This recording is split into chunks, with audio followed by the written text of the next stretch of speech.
Guys, আমার Facebook অ্যাকাউন্টে আপনাদের স্বাগত।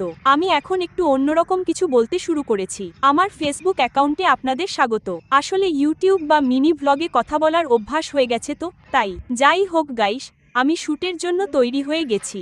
মানে এই আউটফিটে শ্যুট প্রায় শেষই হয়ে গেছে।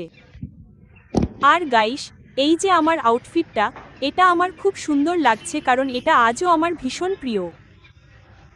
আমরা এটা হয়তো কিনেছিলাম অথবা কেউ আমাকে গিফট করেছিল।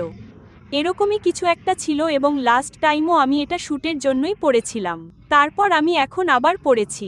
আর এটা দেখতে খুবই সুন্দর, এই যে দেখুন। আর এটাতে শ্যুট শেষ হয়েছে এবং আজ আমার মেকআপটা অপ্রত্যাশিতভাবে খুব ভালো হয়েছে। জানি না কিভাবে হয়েছে। না হলে আমার মেকআপ তো এমনিতেও ভালোই হয়, কিন্তু ইদানিং জানি না আমার মেকআপের কি হচ্ছে।